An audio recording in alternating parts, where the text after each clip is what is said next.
Hello everyone, स्वागत है आप सभी का लॉ एंड जुडिशरी क्लासेस में। मैं शिवांगी गुप्ता स्वागत करती हूँ आप सभी का आपके अपने इस यूट्यूब चैनल। कैसे हैं आप सभी? उम्मीद करती हूँ आप सभी बहुत अच्छे होंगे और अपनी पढ़ाई को बहुत अच्छी तरीके से जारी रखे होंगे। आज हम बात करेंगे भारतीय साक्ष्य अधिनियम के बारे में, जो कि हमारा नया टॉपिक होने वाला है एमसीक्यू के सीरीज में। इसके पहले हमने बीएनएस और बीएनएसएस के पूरे एमसीक्यू सीरीज को कंप्लीट कर लिया है। उसका प्लेलिस्ट ऑलरेडी अपलोडेड है। अगर आपने नहीं देखा है तो जाइए देख लीजिए, और अगर देख लिया है तो बहुत अच्छी बात है, जुड़ जाइए आज की क्लास, ठीक है। और इसका भी मैं अलग से प्लेलिस्ट बना दूंगी भारतीय साक्ष्य अधिनियम के नाम से। और साथ ही साथ प्लेलिस्ट बनाने के साथ ही इसमें सारे के सारे एमसीक्यू डाले जाएंगे, जितने भी तरीके के जैसे भी एग्जाम में आपके भारतीय साक्ष्य अधिनियम से क्वेश्चन बनते हैं, चाहे एबीओ के एग्जाम में, जुडिशरी के, एआईबीई के, या आपके अदर जो भी स्टेट के एग्जामिनेशन है जुडिशरी के, उससे रिलेटेड जहां भी भारतीय साक्ष्य अधिनियम आता है वहां पे ये वाला आपका वीडियो काम का होने वाला है, ठीक है। तो शुरू करते हैं बिना किसी देरी के अपने क्लास को। लेकिन उसके पहले, जैसा कि मैं हर वीडियो में बताती, लेकिन ये हमारा भारतीय साक्ष्य अधिनियम का पहला वीडियो होने वाला है, इसलिए मैं इस वीडियो में भी बताऊंगी कि वीडियो स्टार्ट करने से पहले मुझे अपना फेस वाला रिकॉर्डर हटाना पड़ेगा, और जैसे ही आपका वीडियो खत्म होने वाला होगा मैं वापस से हाजिर होंगी वीडियो के पर, ठीक है। और ऐसा मैं करती क्यों हूँ? ताकि आप आसानी से बिना किसी असुविधा के अपने क्लास को अच्छी तरीके से देख पाए और एमसीक्यू लगा पाए, ठीक है। तो चलिए बिना किसी देरी को अपने क्लास को शुरू करते। वीडियो शुरू करने से पहले एक जरूरी चीज, अगर आपको मेरे साथ जुड़ करके पढ़ना है तो बिल्कुल पढ़ सकते हैं। और इसके लिए जो है बहुत सारे बैचेस चलाए जाते हैं, जैसे कि आपके एलएलबी के सेमेस्टर के लिए, ठीक है, रिकॉर्डेड बैच चलाए जा रहे हैं जो मात्र 1000 रुपए में है। और अगर उसका केवल और केवल आपको पीडीएफ लेना है सेमेस्टर का, एक सेमेस्टर का, तो मात्र 500 रुपए में फीस। और अगर आपको मेरे साथ 1 to 1 पढ़ना है एलएलबी के सेमेस्टर के लिए, तो उसकी कीमत 5000 रुपए है, ठीक है। 5000 रुपए रखी गई है, चाहे आप ऑनलाइन पढ़े या ऑफलाइन, ठीक है। वैसे ही यूपी एपीओ जुडिशरी की मंथली बैचेस चलाए जाते हैं मात्र 700 रुपए में। और अगर आपको यूपी एपीओ के लिए केवल प्री को टारगेट करते हुए पढ़ना है तो उसकी कीमत मात्र 5000 रुपए रखी गई है, जिसमें हम लोग पूरी तरीके से सारे 5 जो आपके पेपर हैं उसको कवर करेंगे, प्लस जीके जीएस को भी कवर करेंगे, ठीक है। और अगर आप यूपी पीसीएस, स्टेट पीसीएस या यूपी एसआई, आरओ के लिए पढ़ना चाहते हैं लॉ के पेपर या जीएस, तो उसकी भी फीस मंथली मात्र 500 रुपए रखी गई है। कॉन्टैक्ट नंबर यहाँ दिया गया है, ठीक है। तो आप क्लास से जुड़ सकते हैं और पढ़ सकते हैं, ठीक है। तो यही एक छोटी सी इंफॉर्मेशन देनी थी मुझे आप लोगों को। तो सबसे पहले देखा जाए तो आज हम लोग बात क्या करने वाले हैं, भारतीय साक्ष्य अधिनियम के बारे में। और ये आया कब है? 2023 में आया है, ठीक है। कब आया है? 2023। क्लियर है? इतना ध्यान रखिएगा, अच्छी तरीके से दिमाग में बैठा लीजिए इस चीज। उसके बाद कुछ चीजें, जैसे कि ये आपके जो है भारतीय साक्ष्य अधिनियम लोकसभा से कब पास हुआ था? तो कब पास हुआ था? 20 दिसंबर 2023 को, ठीक है। और राज्यसभा से कब पास हुआ? तो 21 दिसंबर 2023, है ना। और राष्ट्रपति का एसेंट यानी कि सहमति कब मिली? तो 25 दिसंबर 2023। इतना क्लियर है? एक एक डेट याद रखिएगा क्योंकि ये आपके बहुत काम का होने वाला है ना। इसके बाद हमको क्या याद रखना है हम लोगों को कि कब से ये लागू हुआ, है ना। तो कब से? 1 जुलाई 2024, ठीक है, 1 जुलाई 2024 से लागू। क्लियर है? अधिनियम संख्या क्या है? 47, है ना। अधिनियम संख्या क्या है? 47, है ना। तो इतना ध्यान रखिएगा अच्छी तरीके से, ठीक है। चलिए आगे बढ़ते हैं हम लोग। अब आगे बढ़ने में पहले कुछ चीज देख ले, जैसे कि आज हम लोग जो है क्या देखने वाले हैं, तो प्रारंभिक, है ना, जिसमें हम लोग सेक्शन 1 और 2 को डील करेंगे, है ना, आज के अपने एमसीक्यू के सीरीज, है ना। अब इसमें जो है हम लोग देखने क्या वाले हैं, विस्तार, प्रारंभ और प्रयोज्यता के बारे में, और साथ ही साथ आपके परिभाषा खंड, यानी कि जिसको हम लोग डेफिनेशन क्लॉज कहते हैं, उसको हम लोग देखेंगे। क्लियर है इतना? ठीक है, चलिए बढ़े आगे। चलिए हम लोग पहला क्वेश्चन देखते हैं अपना, कि पहला क्वेश्चन है क्या, है ना। दिख रहा होगा ध्यान से, क्या लिखा है? अभी हम जो बता चुके हैं वही लिखा हुआ है ना। क्या लिखा है कि भारतीय साक्ष्य अधिनियम यानी कि बीएसए को राष्ट्रपति की सहमति प्राप्त हुई थी। कब हुई थी बताइए? अभी हमने बताया कब हुई थी, 25 दिसंबर 2023। क्लियर है? नेक्स्ट क्वेश्चन है कि भारतीय साक्ष्य अधिनियम यानी कि बीएसए की प्रवर्तन तिथि, प्रवर्तन मतलब क्या होता है? इन्फोर्समेंट, मतलब लागू करना, कब से हुई है ये भी बताया हम। कब से? 1 जुलाई 2024, है ना। नेक्स्ट क्वेश्चन लिखा है आपका कि बीएसए 2023 की प्रस्तावना के अनुसार इस अधिनियम का उद्देश्य क्या है ना। उद्देश्य से भी क्वेश्चन पूछता है, तो ध्यान रखिएगा क्या उद्देश्य है, क्यों लाया गया इसको, ताकि निष्पक्ष विचारण के लिए साक्ष्य के सामान्य नियमों को क्या किया जाए, कंसोलिडेट किया जाए, यानी कि समेकित किया जाए, एक जगह इकट्ठा करके रखा जाए। क्लियर है? चलिए लिखा है बीएसए को कितने भाग और कितने अध्याय में बांटा गया है ना, चैप्टर कितने हैं, ये मैंने नहीं बताया था शुरू में, इसलिए नहीं बताया था क्योंकि मुझे पता था कि क्वेश्चन आएगा, है ना। तो बताइए, तो 4 भाग हैं इसके और 12 चैप्टर। क्लियर है?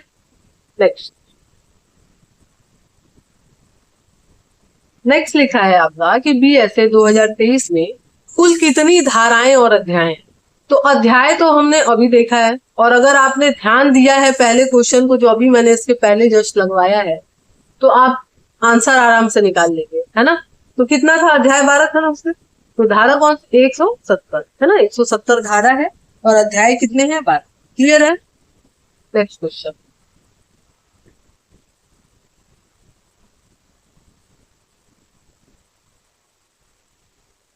हाँ, नेक्स्ट क्वेश्चन देखिए, लिखा है कि बीएसए की जो धारा 1 है के तहत जिन कार्यवाहियों को विशेष रूप से भारतीय साक्ष्य अधिनियम की प्रयोज्यता से बाहर रखा गया है वे हैं, है ना। कौन सी चीजें हैं जिसको बाहर रखा गया है? तो मध्यस्थ के समक्ष कार्यवाही, है ना, मीडिएटर नहीं आते हैं साक्ष्य अधिनियम के अंतर्गत, इसको अच्छे से दिमाग में बैठा लीजिएगा, ठीक है।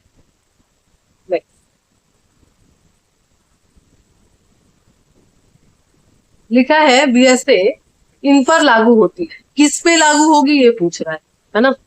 बताइए। लिखा है, माफ कीजिएगा, लिखा है किस पे लागू नहीं हो, है ना, किस पे लागू नहीं हो।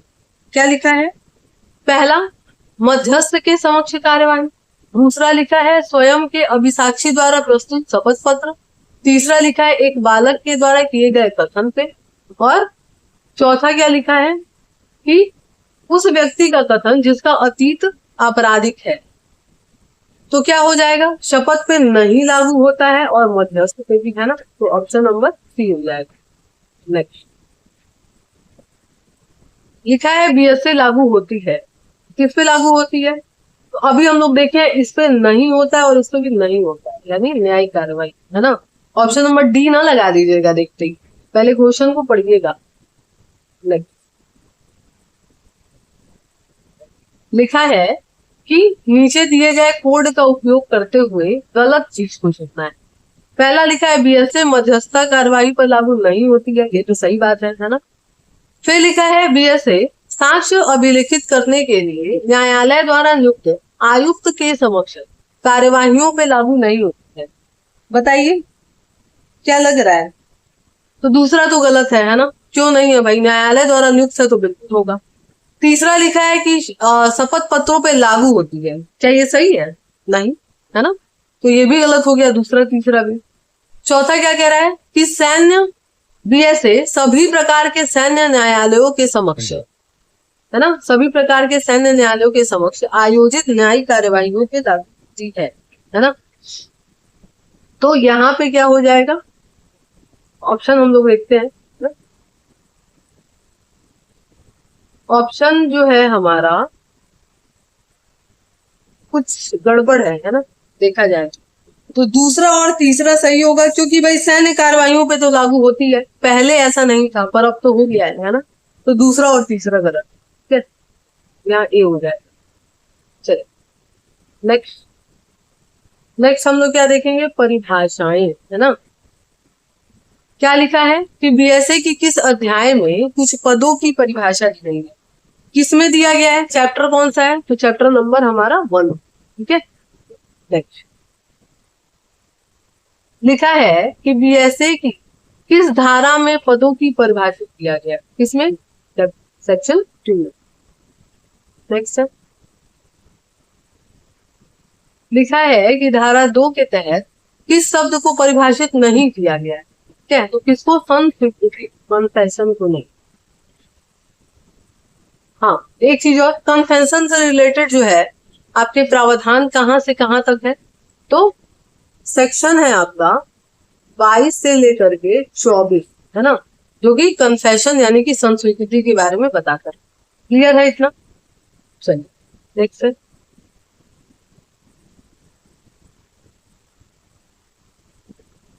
लिखा है न्यायालय को परिभाषित किया गया है ना, कोर्ट को कहाँ परिभाषित किया गया है और किस धारा में, बताइए। तो हमारा section 2 clause 1 sub clause A, है ना, सबसे पहले जो है कोर्ट की डेफिनेशन दी। नेक्स्ट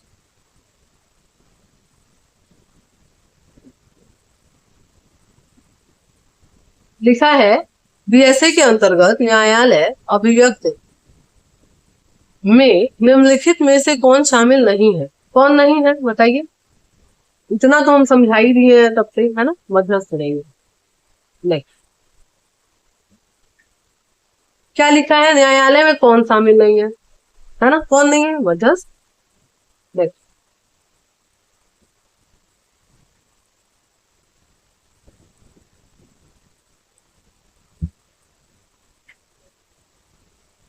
क्या लिखा है, निश्चायक सबूत उद्धारणा कर सकेगा और उद्धारणा करेगा, है ना। इसके बारे में अब जो है एमसीक्यू आने वाले हैं। क्या लिखा है कि बीएसए की कौन सी धारा निश्चायक सबूत को परिभाषित करती है, कौन करती है, section 2 clause 1 sub clause B पर, है ना, जिसको हम लोग कंक्लूसिव प्रूफ कहते हैं। नेक्स्ट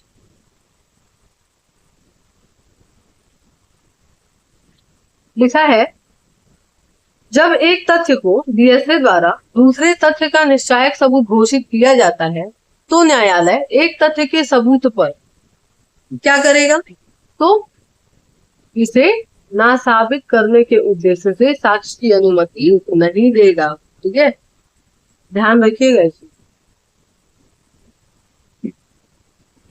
नेक्स्ट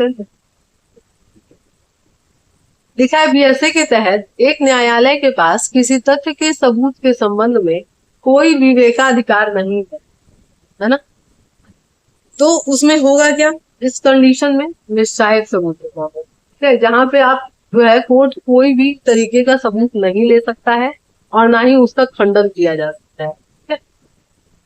नेक्स्ट लिखा है एक तथ्य दूसरे तथ्य का निश्चायक है यदि वह तथ्य साबित हो, है ना, कैसे साबित हो ये पूछ रहा है आपसे, तो ऑप्शन देखा जाए, कैसे, न्यायालय किसी अन्य तथ्य को क्या मानेगा, साबित मानेगा, ठीक है। उसके आधार पे। नेक्स्ट, उपधारणा कर सकेगा, है ना, को परिभाषित किया गया है ना। कहाँ परिभाषित किया गया है ये आपसे पूछ रहा है। कहाँ पे? Section 2 clause 1 sub clause H. ठीक है, नेक्स्ट है, नेक्स्ट लिखा है आपका कि जब भी जैसे में यह प्रावधानित किया जाता है कि न्यायालय किसी तथ्य को उद्धारित कर सकेगा, तो उस कंडीशन में क्या होगा? तथ्य की सबूत का मांग कर सकेगा उस समय, है ना। इसके लिए जो है ये शब्द थोड़ा सा जो फ्रेशर हैं, मतलब जो पहली बार पढ़ रहे हैं, उनके लिए थोड़ा सा कठिन होगा, लेकिन इसके लिए मैं अलग से लेक्चर सीरीज लेकर के आऊं। मुझे आप बताइएगा कमेंट बॉक्स में कि आपको ये सारी चीजें जो है, इन शब्द का मीनिंग जानना है, इसके बारे में पढ़ना है, बीएसए का क्लासेस करना है ना, तो बताइएगा, है ना, मैं क्लासेस लेकर के आऊंगी। चलिए नेक्स्ट क्वेश्चन है, बीएसए की कौन सी धारा उद्धारणा करेगा वो परिभाषित किया है ना। तो उद्धारणा करेगा कौन परिभाषित करता है? आई, है ना। Section 2 clause 1 sub clause, mark कीजिएगा एल।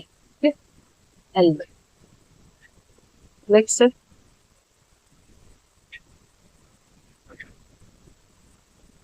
लिखा है कि जब भी बीएनएस द्वारा यह निर्देशित दिया गया है कि न्यायालय किसी तथ्य को उद्धारित करे, तो वह इस तरह के तथ्य पर विचार करेगी। कैसे करेगी ये पूछ रहा है आपसे, है ना। तो कैसे करेगी? साबित किया गया, जब तक इसे क्या ना किया जाए, ना साबित न करके। नेक्स्ट लिखा है किसी तथ्य के संबंध में उद्धारणा करेगा न्यायालय, तब तथ्य को तब तक साबित मानेगा जब तक कि उसे क्या ना कर दिया जाए, ना साबित, यानी कि गलत साबित न कर दिया जाए। नेक्स्ट लिखा है बीएसए डील करती है, किससे डील करती है? केवल प्रेजम्पटिव ज्यूरिस या प्रेजम्पटिव न्यूबिलिस, तो दोनों पे, ठीक, दोनों पे। नेक्स्ट क्वेश्चन है, लिखा है साबित ना साबित और साबित नहीं हुआ, है ना, इन तीनों के बारे में देखा जाए। सबसे पहला क्वेश्चन क्या लिखा है कि बीएसए की कौन सी धारा ना साबित को परिभाषित करती है? कौन सी धारा करती है? Section 2 clause 1 sub clause C. ठीक, नेक्स्ट लिखा है किसी तथ्य को ना साबित कहा जाता है यदि, कब कहा जाता है? तो दोनों ही कंडीशन में, है ना। न्यायालय का मानना है कि अस्तित्व नहीं है, और न्यायालय किसी गैर अस्तित्व को इतनी संभावना मानता है कि कोई विवेकशील व्यक्ति भी मानेगा कि उसका अस्तित्व नहीं है ना। Option number 3। नेक्स्ट है, साबित को कहाँ परिभाषित किया गया है ना, प्रूव्ड को कहाँ पे? तो आपके सेक्शन 2(1)(j। नेक्स्ट, सबूत का परिणाम क्या होता है? क्या होता है? साक्ष्य। नेक्स्ट लिखा है किसी तथ्य को साबित माना जाता है, कब तक साबित माना जाता है? यदि उसका अस्तित्व इतना संभाव्य है कि कोई विवेकशील व्यक्ति भी मान लेगा कि वो बात सही है ना। ऑप्शन नंबर लिखा है साबित नहीं हुआ तो कहाँ परिभाषित किया गया है ना, कहाँ किया गया है? Section 2(1)(i।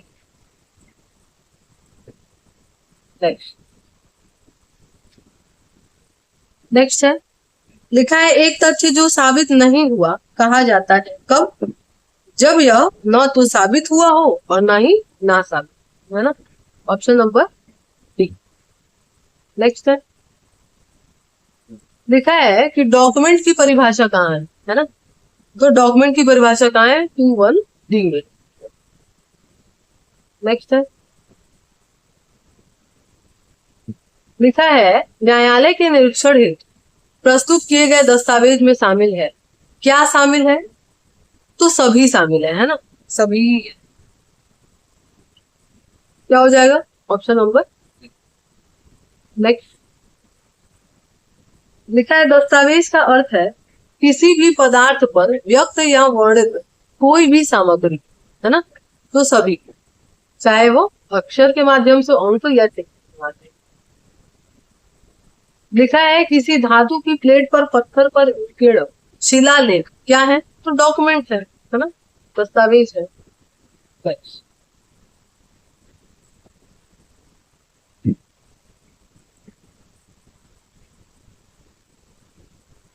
लिखा है कि दस्तावेज की परिभाषा में पहली बार किस शब्द का प्रयोग किया गया जिसका उपयोग IEA में, IEA नहीं होना चाहिए, है ना, DNS होना चाहिए यहाँ पे, DNS।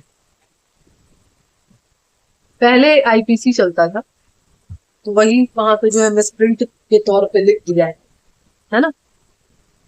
क्या होगा बताइए? तो यहाँ पे जो है आपका ऑप्शन नंबर सी हो जाएगा, इलेक्ट्रॉनिक और डिजिटल अभिलेख, है ना। लिखा है न्यायालय के समक्ष प्रस्तुत इलेक्ट्रॉनिक और डिजिटल अभिलेख है। क्या है? आपके डॉक्यूमेंट है ना, दस्तावेज। लिखा है कि सेक्शन 2(1)D है ना, 1 होना चाहिए यहाँ पे, 2(1)D के संदर्भ में निम्नलिखित में से कौन सा कथन सही नहीं है? क्या सही नहीं है? लिखा है क्रिएचर कोई दस्तावेज नहीं है। क्यों भाई? है, बिल्कुल है, ठीक है, तो यही गलत हो जाएगा। लिखा है सेक्शन 2(1)D का कौन सा उदाहरण अभी जो है BSA में नया पेश किया गया है, मतलब नया ऐड किया गया है। किसको किया गया है? तो जो आपका जो है ऑप्शन नंबर ए है ना, यानी कि 6।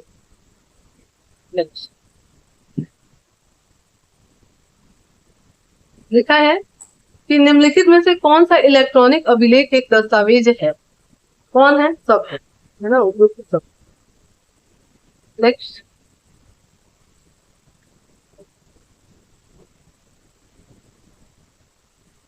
लिखा है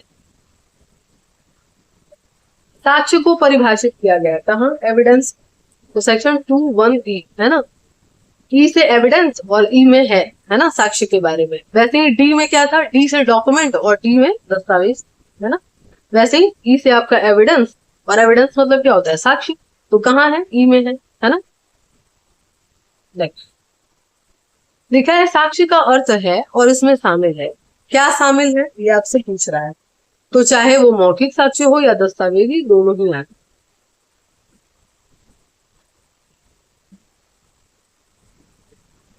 लिखा है निम्नलिखित में से कौन सा कथन सही है, ये आपसे पूछ रहा है। तो क्या लिखा है कि BSA के अंतर्गत साक्ष्य के अर्थ में सम्मिलित है। क्या सम्मिलित है? मौखिक साक्ष्य हाँ है। फिर क्या लिखा है कि इलेक्ट्रॉनिक अभिलेख को छोड़कर सभी दस्तावेज नहीं भाई। तीसरा लिखा है इलेक्ट्रॉनिक अभिलेख सहित सभी दस्तावेज हाँ। तो ऑप्शन ए और, यानी कि पहला और तीसरा सही हो जाएगा, यानी ऑप्शन नंबर नेक्स्ट। लिखा है मौखिक साक्ष्य का अर्थ है और उसमें शामिल है। क्या शामिल है? तो आपके मौखिक रूप से किए गए कथन या इलेक्ट्रॉनिक रूप से किए गए कथन, है ना, वो सब आते हैं। नेक्स्ट है परिस्थिति जन साक्ष्य कैसा है ना, कैसा है? अप्रत्यक्ष है ना, इनडायरेक्ट।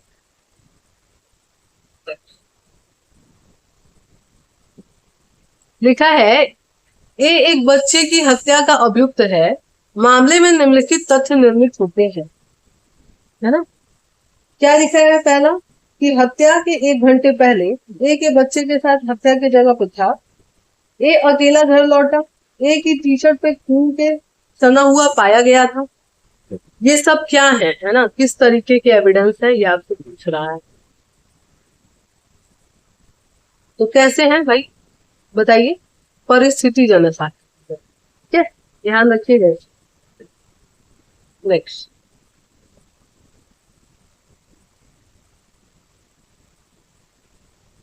लिखा है परिस्थिति जन्य साक्ष्य के संदर्भ में पहला, जिन परिस्थितियों से निष्कर्ष निकाला गया वे पूर्णतया स्थापित होनी चाहिए। तो पहला तो सही लग रहा है ना। दूसरा क्या कह रहा है कि परिस्थितियां निश्चायक प्रकृति की होनी चाहिए। दूसरा भी सही है। तीसरा क्या कह रहा है कि इस प्रकार स्थापित सभी तथ्य केवल अपराध की परिकल्पना के अनुरूप और निर्दोषिता के साथ असंगत होने चाहिए। तीसरा भी सही है। चौथा क्या कह रहा है कि परिस्थितियों को नैतिक निश्चितता के लिए अभियुक्त के अलावा किसी अन्य व्यक्ति के अपराध की संभावना को बाहर करना चाहिए। नहीं भाई, चौथा नहीं होगा, है ना। तो पहला दूसरा तीसरा सही है, यानी ऑप्शन नंबर क्या हो जाएगा। नेक्स्ट लिखा है बीएसए में इसके बारे में स्पष्ट रूप से उल्लेख नहीं है। किसके बारे में नहीं है, तो परिस्थिति जन साक्ष्य के बारे में नहीं है। लिखा है कि परिस्थिति जन्य साक्ष्य निम्नलिखित परीक्षण को पूरा करना चाहिए, है ना। किसको किसको पूरा करना चाहिए ये आपसे पूछ रहा है। पहला लिखा है जिन परिस्थितियों से अपराध की उद्धारणा की जानी है उसे ठोस और दृढ़ता से स्थापित किया जाना चाहिए। बिल्कुल सही बात है। दूसरा कह रहा है कि वे परिस्थितियां निश्चित रूप से अभियुक्त के अपराध को इंगित करने वाली हो। ये भी सही है। तीसरा कह रहा है कि सामूहिक रूप से दी गई परिस्थितियों को इतनी पूर्ण श्रृंखला बनानी चाहिए कि इस निष्कर्ष से कोई बच न सके कि सभी मानवीय संभावनाओं के भीतर अपराध अभियुक्त द्वारा ही किया गया है ना। तो यानी ऑप्शन नंबर डी हो जाएगा। नेक्स्ट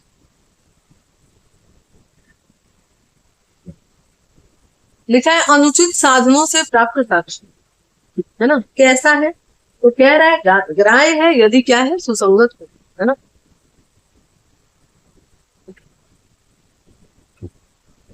नेक्स्ट है निम्नलिखित में से कौन सा सुसंगत और साक्ष्य के रूप में ग्राह्य किया जाएगा। किसको किया जाएगा, सभी को। नेक्स्ट लिखा है कि बीएसए की कौन सी धारा तथ्य को परिभाषित करती है ना। फैक्ट कौन करती है, आपके सेक्शन 2(1)(f), है ना। एफ फैक्ट और एफ आ रहा है ना, तो एफ में है, ध्यान रखिएगा। लिखा है कि साक्ष्य विधि में तथ्य का अर्थ है और उसमें शामिल है क्या क्या शामिल है, तो इंद्रियों द्वारा बोधगम्य कोई वस्तु, वस्तुओं की अवस्था और मनुष्य द्वारा किसी मानसिक दशा का भान, यानी सभी, है ना। राइट लिखा है तथ्य हो सकते हैं, कौन सा हो सकता है ये आपसे पूछ रहा है। तो आपके शारीरिक या मनोवैज्ञानिक तथ्य। ऑप्शन नंबर नेक्स्ट है लिखा है कि साक्ष्य अधिनियम के अंतर्गत तथ्य का अर्थ है, क्या है तथ्य का अर्थ, तो फैक्टम प्रोबेंडम और फैक्टम प्रोबेस दोनों ही है ना। ऑप्शन नंबर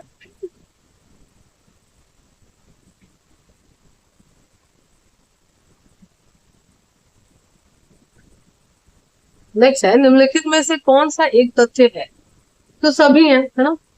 किसी ने कुछ देखा, सुना, महसूस किया, ये सब क्या है, तथ्य है।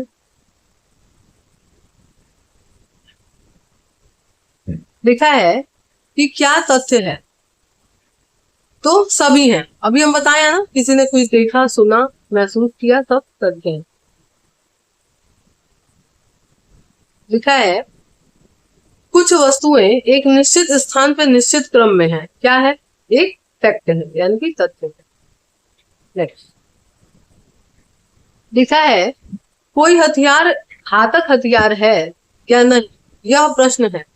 कैसा प्रश्न है, ये आपसे पूछ रहा है ना? बताइए। तो तथ्य का प्रश्न है। नेक्स्ट लिखा है कि कौन सा तथ्य नहीं है, तो भाई विपरीत में से कोई नहीं, यानी कि सब तथ्य है ना।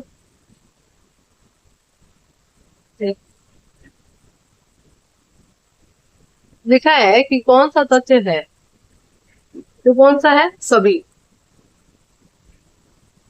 नेक्स्ट है, किसी व्यक्ति की ख्याति है, ये क्या है, तो ये एक तथ्य है।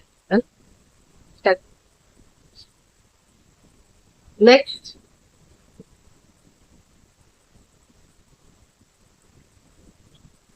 लिखा है कि एक, माफ कीजिएगा, एक साक्षी ने न्यायालय के समक्ष कथन करते समय कमरे में सजाए गए सामान का विस्तार से वर्णन किया, क्या है, सत्य है ना। लिखा है ऐसी कोई वस्तु, वस्तु की अवस्था या वस्तुओं का संबंध जो इंद्रियों द्वारा बोधगम्य हो, क्या है, सत्य है। अब लिखा है कि विवादक तथ्य को कहाँ परिभाषित किया गया है ना, तो बताइए, फैक्ट इन इशू, है ना, तो आपके 21G में। नेक्स्ट,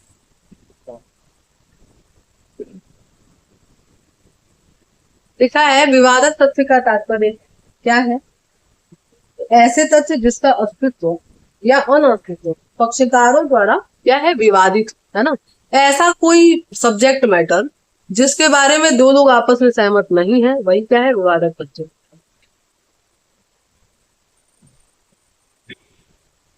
लिखा है निम्नलिखित में से कौन सा कथन DSA के तहत एक विवादक तथ्य नहीं है ना, क्या नहीं है, ये पूछ रहा है आप।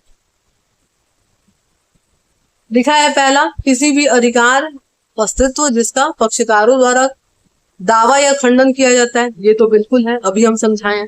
दूसरा क्या कह रहा है कि पक्षकारों द्वारा दावा या खंडन की गई किसी अक्षमता का अस्तित्व, बिल्कुल ये भी है। तीसरा कह रहा है कि पक्षकारों द्वारा स्वीकृत अधिकार अस्तित्व, भाई जब स्वीकृत कर लिया गया तो किस बात का विवाद है, हम तो बोले है ना, ऐसा कोई चीज जो दो लोग के बीच में विवाद का विषय है, जब दोनों ही एक्सेप्ट कर लेंगे तो काहे का विवाद का विषय है ना। तो ऑप्शन नंबर सी हो जाएगा, यानी कि तीसरा क्या है, वो सही नहीं है। क्लियर है,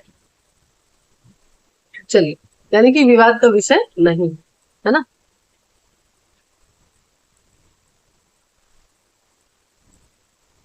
हाँ, नेक्स्ट क्वेश्चन क्या है हमारा, लिखा है ए बी की हत्या करने के आधार पर डंडे से पीटकर हत्या करने का वाद चलाया गया, ए के विचारण में निम्नलिखित में से कौन सा विवादक तथ्य नहीं, तो डंडे से पीटा ये है, आपस में बातचीत नहीं, है ना, यही जो है ऑप्शन नंबर बी हो जाएगा। बाकी जो लिखा हुआ है आपका कि पिटाई के समय मृत्यु हो गई या उसका इंटेंशन था उसको मारने का, ये सब सही है।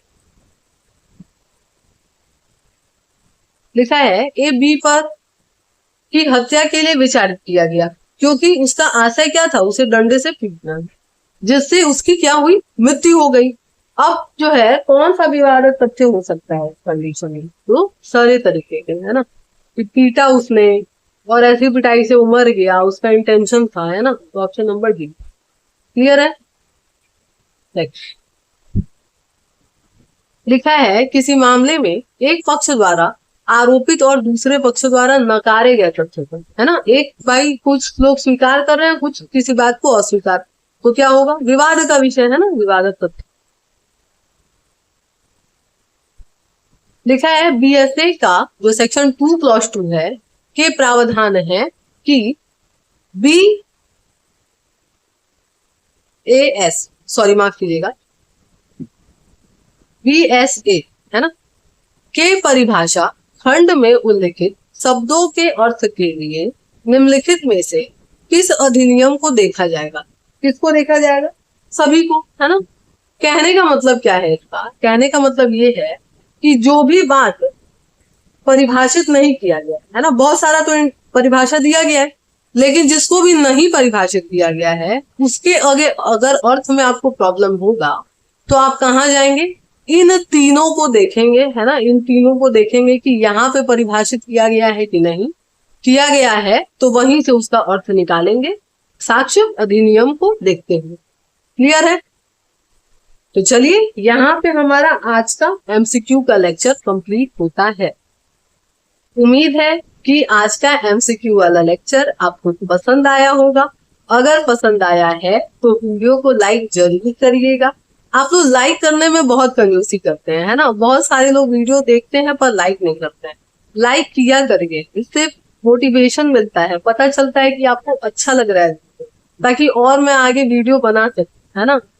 तो लाइक जरूर करिए, और चैनल को सब्सक्राइब नहीं किया है तो सब्सक्राइब कर लीजिए, बेल आइकन को प्रेस कर दीजिए, ताकि जब भी वीडियो आए आपको सबसे पहले उसका नोटिफिकेशन मिल जाए। और वीडियो को ज्यादा से ज्यादा लोगों को शेयर करिए, ताकि और भी लोग हमारे इस चैनल से जुड़ सके, है ना। तो चलिए फिर मिलेंगे नेक्स्ट क्लास में।